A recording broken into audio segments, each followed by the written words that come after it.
and I was the oldest boy, and I was given the responsibility of seeing to it that her horse was properly tied in the barn, that there was, you remember the barn, any of you? Mm-mm. It was an open face barn, and I'd get $1 a week to saddle her horse, be sure he was properly tied, get the little girl on her horse and send her down the road. So what? That's before we started shooting people in the school. What chore did you hate? Cleaning the chicken house. Grandma, did you have any chores that you hated to do? I don't believe I had any chores, no. You didn't have any chores? I don't think so. Did you guys have like a maid? No, Just your mother? no, Mother always ran the store. My folks had a grocery store, and my father didn't like the confinement of it, so he took a job, worked for Hammer's Chevrolet Oldsmobile in Sheridan, and actually he ran the used car lot, and so Mother ran the store. And he also had a candy route, didn't he, Georgia? Your dad, because you used to say you came out to Monarch with him when He did work for Ryan Sheridan, and went to surrounding towns to take orders for them.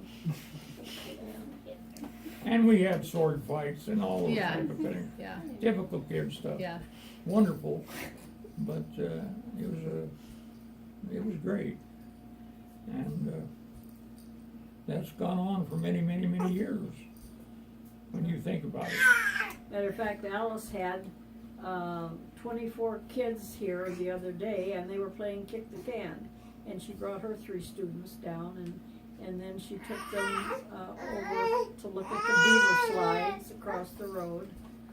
So we're still playing kick the can. I know. here. Those are classic games that never, I mean, you don't need much. You just need the energy and somebody who knows how to play it. Steel sticks? Yeah. That was a standard one. Yeah. And that could cause some tears. Oh, well, we know what we're going to do all summer. We're going to teach Catherine all these awesome games. Like Cowboys and Indians that your guys Yeah. I remember that. Here, Chelsea, I'll feed him if you want to take notes. I'm just going to clip notes so I can. So, Grandma, were your parents strict? What? Were they strict? Yeah. Were your parents what? Strict. Were my parents Strict? strict? You want to ask me that question before I answer? Before Mother answers hers? Well, my mother had a big strap she kept behind the stove, and So that's where you got that idea from. she would just get it out and shake it, and we would pretty much. Well, my father had never disciplined us. Mother wouldn't allow it, so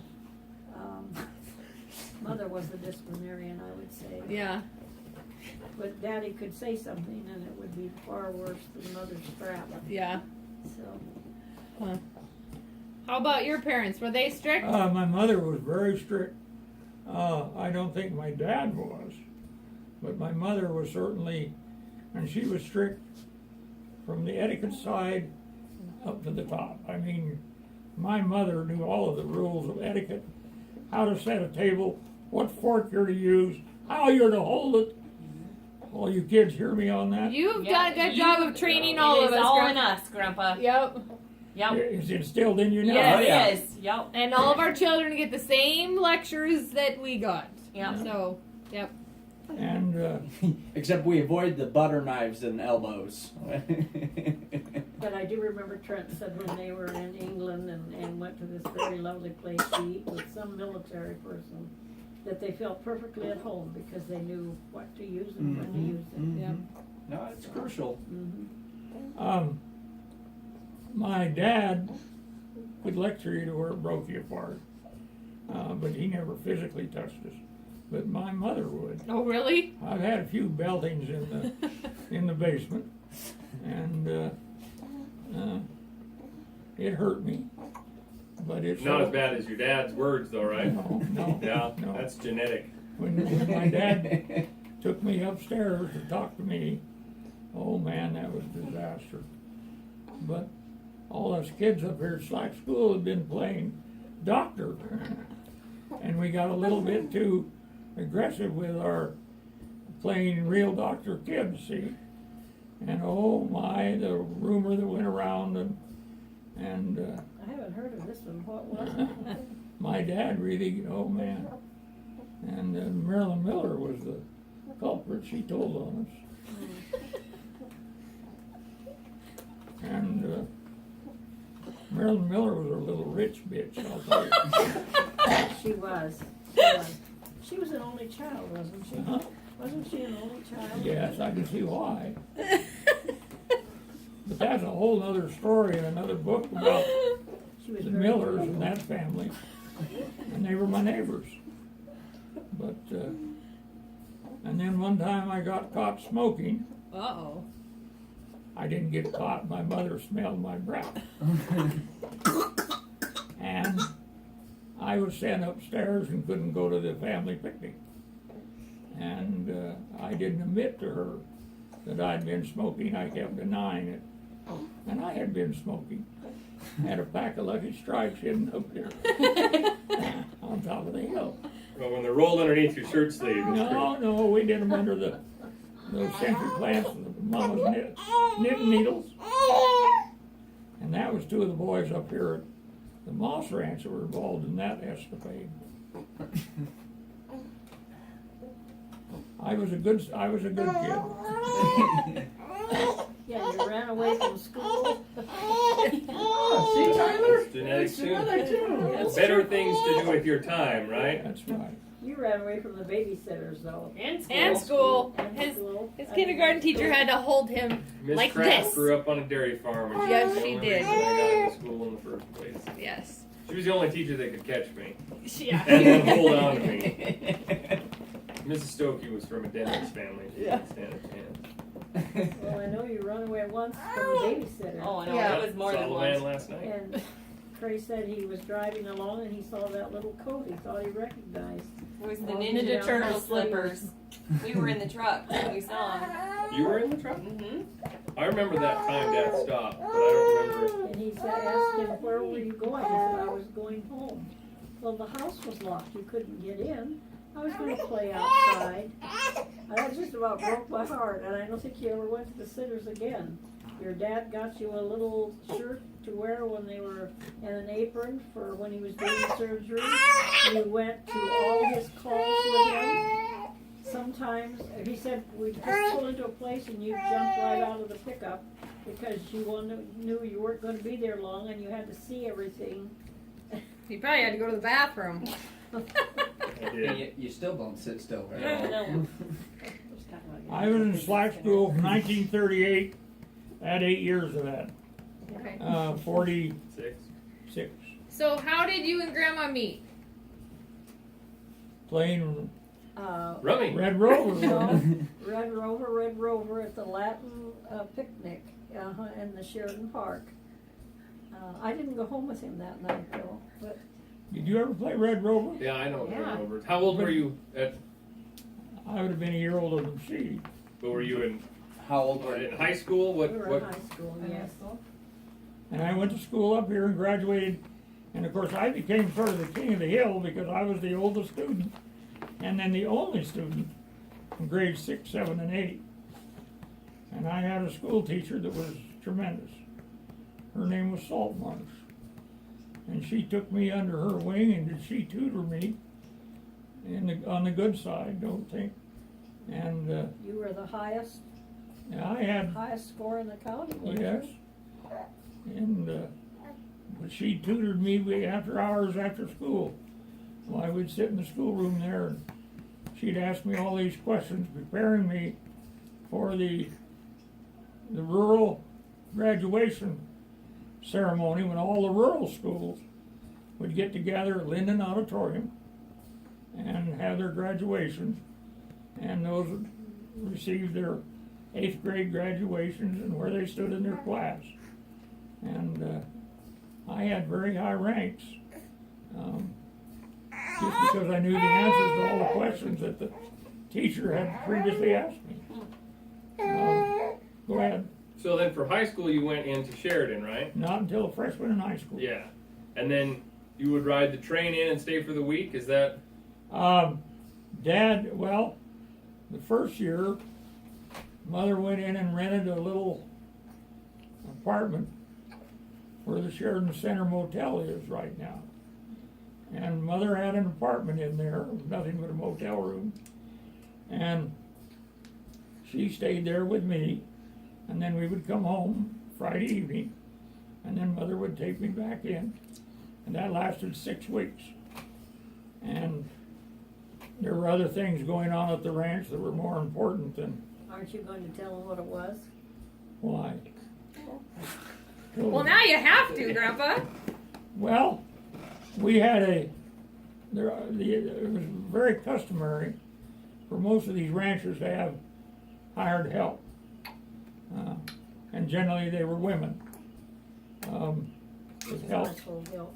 And my dad got a little concerned that her mother got concerned that Dad was being a little bit too familiar with the hired help. And that's when she decided she better come back to the ranch. So she did. And then I spent the next year at a private home in Sheridan. And I would come home sometimes on the bus, sometimes on the train. But they'd always take me back Monday morning for classes. Mm-hmm. And Did your brothers and sisters do the same thing? More or less pretty the much same way? so, yeah. No, they stayed at Gomes. They stayed with my grandmother.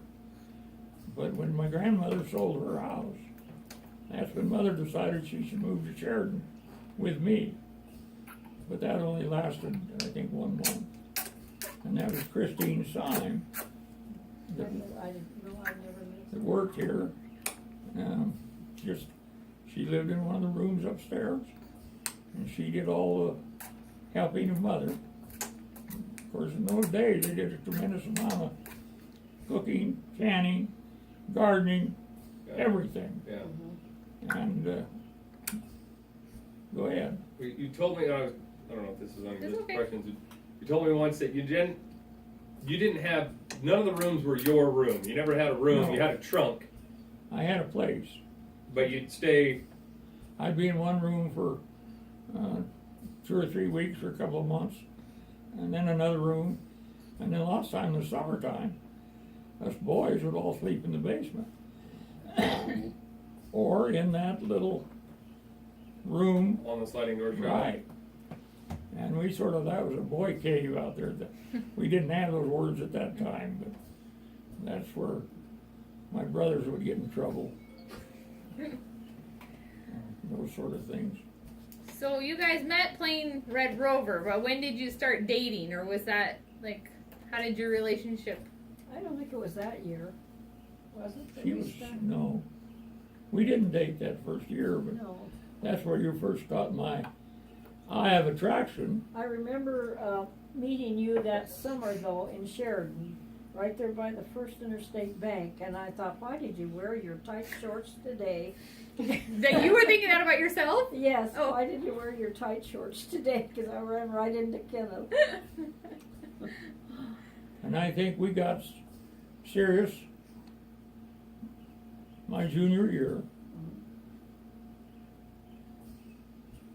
And I started dating you quite regularly then. Yeah, I was a sophomore. And I couldn't take Georgia to the prom because only juniors and seniors Could go, yeah. could go to the prom. So I had to take another girl to the prom. How did that sit with you? That was fine, because I knew I couldn't go, so he picked a very nice girl, and they had a big party out here at the ranch, for his class, and they had breakfast for them, and then Grandpa fixed, you said they played games? Kerns games. Huh? Kerns games. Kerns games. Have you ever been taught all the Kerns games? Well, I don't know. Some of them I probably have. I'm sure some of you have. Yeah. But that was common in the Kerns clan.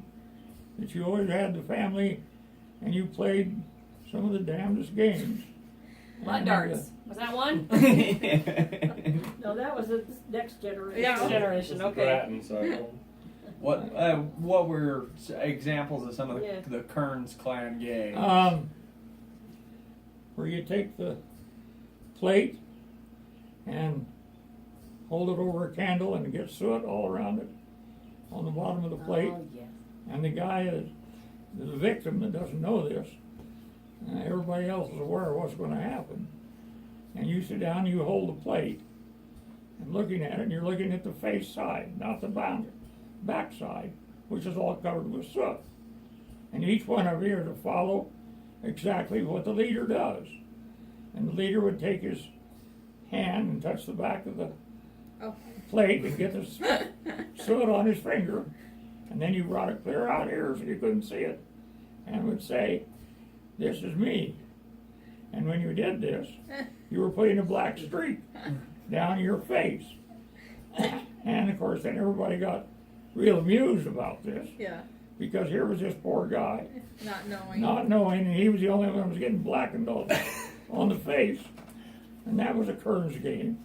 The talking stick was a Kerns game where you sit in a circle, you give them a stick, and you can talk. But you can't talk unless you have that stick in your hand. And you can just go on and on and on. Probably could. Yeah, that's. And it's so interesting. And I see it in some of my kids. Dana was a great stick holder. He could talk for hours. It seemed like it never quit. I received the scissors cross. I passed the scissors uncrossed. That was another Kerns game. Oh, I vaguely I think I remember remember. learning that game Yeah. from Dad once. Do you? I remember those words. I don't remember how to play it, but I remember those words. And then the magazine where you put 9 magazines on the floor, and we're going to pick one of the magazines, and the guy that's the victim, he goes out of the room. And then you come in and you say, "Is it this magazine?" And the guy is trying to figure out how you're passing the signal to the victim that they picked the right magazine. And it's quite a challenge to the mind. Yeah. But those were Kerns schoolie games, very much so. I didn't see the Danas playing them. Dana was very refined. Dad was very rough. Rough? No, I don't believe No, it. I don't want to say that. My mother was the refined one of the family. Very refined. You So- used the proper nouns. Yeah. You used the proper verbs. You used the proper words at the end of a sentence. And if you didn't, you certainly got corrected. And that was my mother. It was great training. Yeah. Great training. Even today, I think of things my mother corrected me on. The word drug is still a problem with me to see the word used, drug, as a verb for past tense of drag. Oh. And you see it quite a bit now, Yeah. common. Mother would never allow you to use that word that's just mom. There was a woman moved in here, this is following in on the talking stick thing. She moved in here and bought Burton and Jimmy's place, and she would give parties, and I know we were invited several times, and Penny would usually go. I was working and wasn't interested, but some of her parties, they'd have the talking stick, and they would pass it around. Well, I was afraid they were out to embarrass Kenny because he was a commissioner. And some of the people that she invited were town people, and I questioned what they might try to do with him verbally, so. But anyway, talking stick is still used in some circles. Mm-hmm. One of the Kerns games is a great one, where you're going to take them on an airplane ride, and you put the board on the floor, Yes. and you blindfold them, and the victim comes out and steps on the board, and now you tell them, "I'm going to take you for a plane ride here, and when I tell you to jump, you're going to have to jump out." And so the people, he's standing on the board, blindfolded. The 2 men take that board and they shake it, and at the same time, the victim is touching 2 people on each side of him. And as they shake the board, they're squatting down. So you get the sensation. image that you're going way up here. And he'll get you up here and say, now reach up and touch the ceiling. Whoops, you just hit his head on the ceiling. The plane's going to crash. Jump! And oh, that poor victim. And then they go to jump, and of course they're just stepping out Yeah. about a half an inch, you see, and they always fall. And that I, was- we I played like how all this the game. games involve victims and not players. They're all victims. and you'd bring another one in, and of course the rest of you watching it would get a great deal of laughter out of this. And it was fun. It was a fun. Dad taught us that I game. played that one with Dad too. Yeah. It was funny. Because you were so convinced Yeah. Yeah. that you were clear up here, and your head had just touched the ceiling, Yeah. and you were still on the floor. so- Yeah. And then introduced the king and the queen. You had the king sitting there and the queen sitting here, and another chair in between the two, and it's turned around backwards where there's no seat in it. But you stretch a blanket clear across, you see. And you come in and tell them, this is the king and this is the queen, and I'd like to introduce you. Sit down here and I'll wave the wand. And of course they get mystified by all what you're telling them. And then as they sit down, you stand up and they go clear to the floor, see. Oh, God. I think that's a little bit. Did you have many people back to play games? None that could walk. Yeah.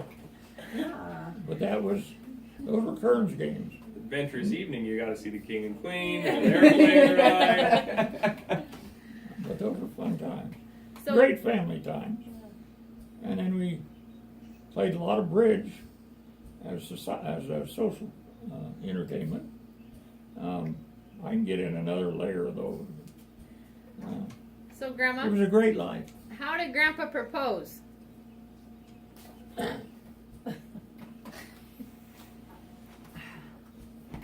I don't know if I want to talk about it. Yep. Well, what are you going to say? We know you got married, so it couldn't have been. Actually, I called him and proposed. He was in California, and I had just been out to see him, and decided that I'd put nurses training on the back burner. And so I called him and said, you know that question you're always wanting to ask me? Well, let's do get married. So that's sort of the way it went. We had some real disagreements in our courtship. Oh, it's terrible. That's why I ended up in the Navy. My father laughed and he said, Kerns will never get that mad again. Kenny was going to school in Bozeman. And we had I was tired of, I was always too young to go to the party, or it just didn't work out. So I got tired of saying goodbye all the time. And we just would break up, and then he'd come home and get back together again. And that was the way it went. You break up and start dating somebody else. Well, yes, because here I Oh, am. always. Here I am, a senior in high school, and I have, all these things to go to. And then I went down to the university homecoming, as some of my friends were down there. And I met another boy down there that day. We got along very well, but I didn't. I called and told Kenny I'm going to take my ring off because I'm going to go to Laramie before I told him about it, so beforehand. So you joined the Navy because of her? Yeah, he was in Bozeman, and we had a fight and broke up, and he quit school and joined the Navy, and my father would laugh and say, Kerns will never get that mad again. But really, that's why I went and enlisted. To get back at Grandma? Well, Get I away just felt from my Grandma. life To had get been, away? my life had been destroyed. My girlfriend had left. Everything wasn't working out. His cousin went to school in Bozeman also, and he used to come down to Billings, and I had a vehicle, so he'd ride back to Sheridan with me. And he told me all these girls that Kenny was dating in Bozeman. Was it true? Well, yes, he'd go out the back door. Her mother would escort her No, she's boyfriend. talking about you. But anyway, that's what ignited the whole separation. I decided the Navy didn't sound too bad. Also, I had some other pressure. That was during the Korean War. Yeah. And we either had to enlist, Yeah. join the ROTC, commit for 4 years, or have stellar grades. Yeah. And I didn't quite qualify for any one of those three. And so I went in and enlisted, and they took me in and sent me to Butte, Montana for a physical. Yep. Yeah. That's where they still send you. Georgia was the lead in one of the school plays, and Yeah, I convinced Herbert that Georgia should come with me on the train, I'd ride as far as Billings with you on the train. and her mother would bring them back from Sheridan. And it was dress rehearsal night for the play, and guess who didn't show up? Oh no. But Herbert told me, he said, don't worry, my teacher's name was Hamilton. He said, I'll take care of old Pat Hamilton. You just go ahead and go with Kenny. I did, and oh my God, did I get into trouble. Well, you can imagine the lead of the play doesn't show up. Yeah, that's not good. That's Grandma. not good, so, yeah. You were in Bozeman for 2 years? Just 1 year. Just 1 year. So you joined SAE as a In freshman? Bozeman. Yeah. As a Pledge. fall of your freshman year or As a spring? pledge. Yeah. In the fall or the spring semester? Must have been spring semester. Yeah, I would assume back then. So you were there in the fraternity very briefly then? Yes. Just that one Yes. semester. Yes. And I was rushed by Sigma Chi and SAE. And that's another side story. But I went to Butte, had a physical, and then they separated me right at the end of the afternoon, took me into a private room and started questioning me about my asthma Yeah. real heavily. Yeah. And I was so concerned that I was going to be turned down that I think I told every white lie I could about because I was ready to go. And my brother, Burton, had experienced a similar thing in the Army, but he had been turned down. Oh, they really? Yeah.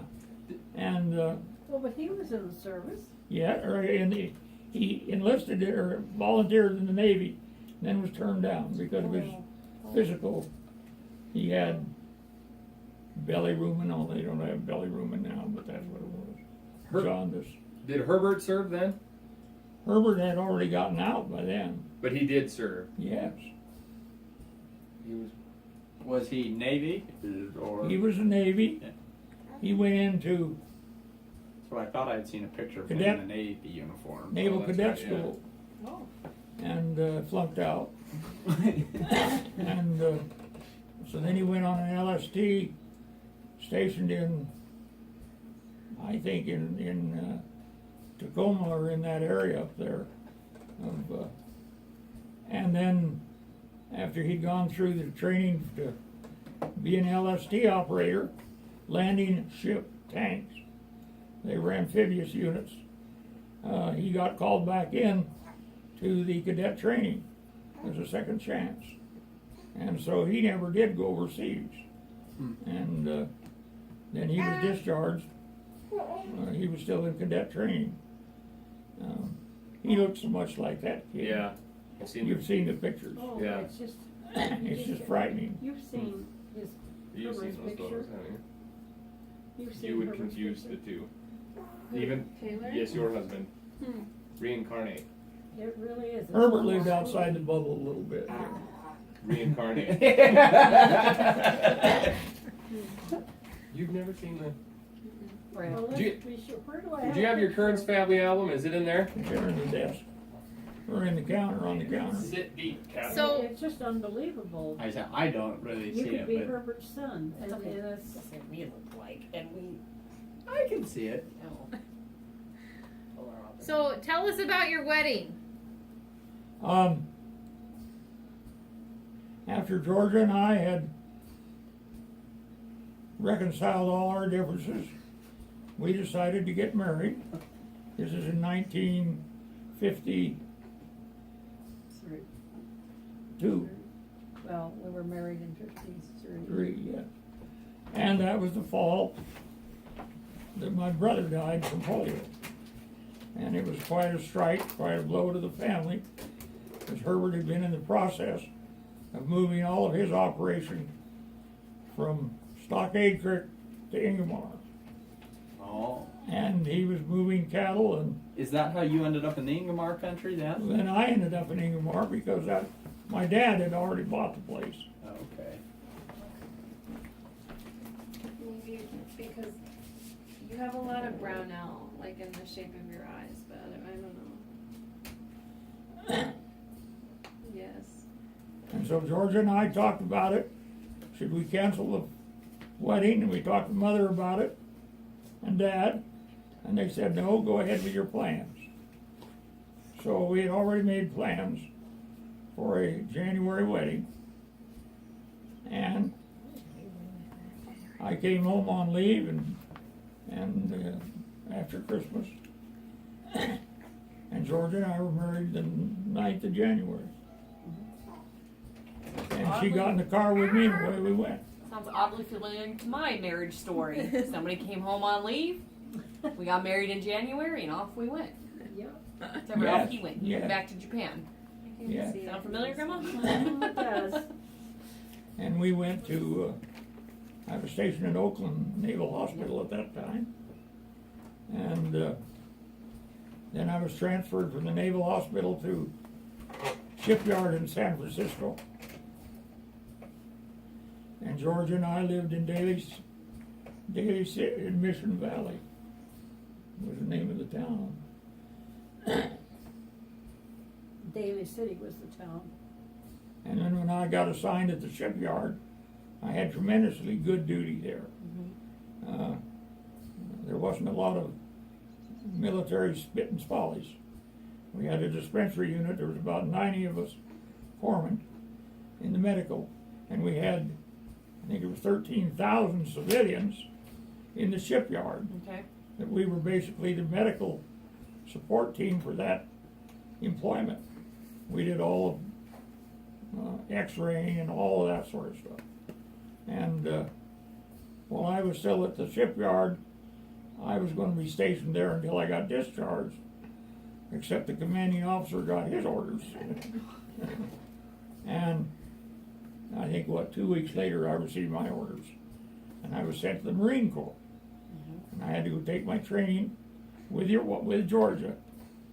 And we moved to Santa Ana, California. Pendleton was the name of the base. So, That's where we were. We lived in Quarry Housing, a brand new unit. were you a nurse then? No, I'd had a year of nurses training, and so I just dropped that all. Okay, so what did you do? Got a job at the Santa Ana Register, became what they call the city desk, and I was in charge of all the subscriptions for the town as well as the surrounding towns. And I thought, of course, Georgia would